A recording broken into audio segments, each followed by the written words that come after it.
Hello, fellow classmates. I am talking to you today about my past week in my internship. Um, I guess one of the biggest things I want to talk about was I'm finding myself working in an area where they're trying to promote trauma-informed care into the cottages to work with the kids. This is something they've been trying to do for quite a while.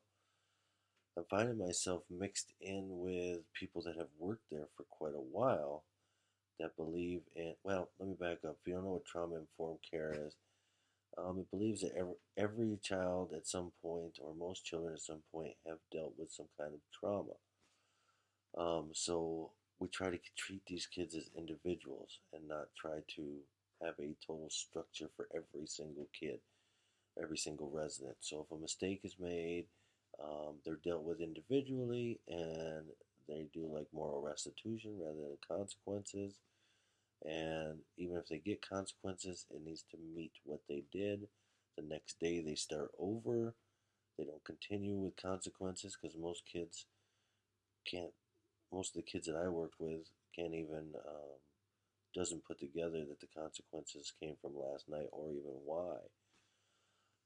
So anyway, we're trying to do that, trying to implement that. We've been trying to implement that, and I have some staff that have been here for a long time, or worked for the ranch for a long time, who strongly believe in consequences, and they cannot shake the fact that these kids don't face consequences for their actions.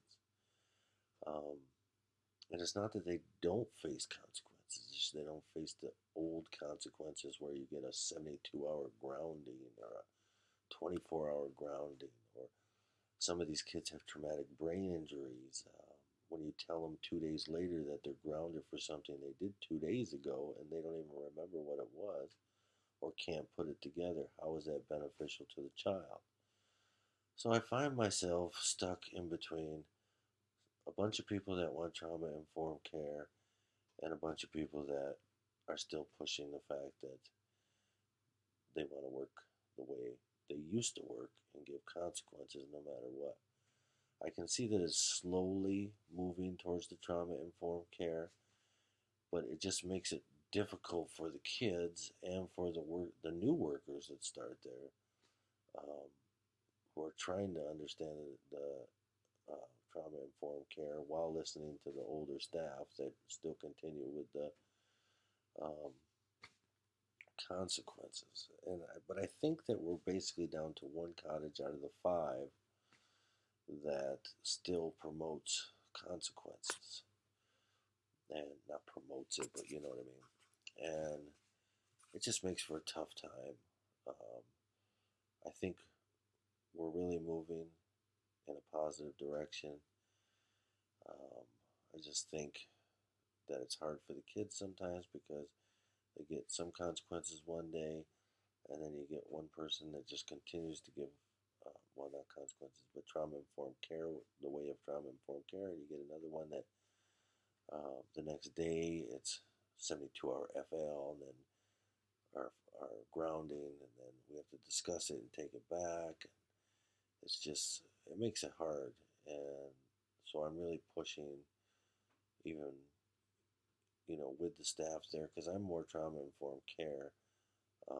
I've had some trainings on it and different things, so I know how to work with kids on their issues rather than consequence them all the time for their issues. So it's just been kind of a tough week, but I've still been taking care of my self care. I went to the gym this week and did some meditation and no horse riding. No, I did that the one time. I don't know. I'll probably do it again, but I'm a city boy at heart. Um, but but you know, I'll continue to work to the best way that I can, and I will talk to you guys again next week. Thank you.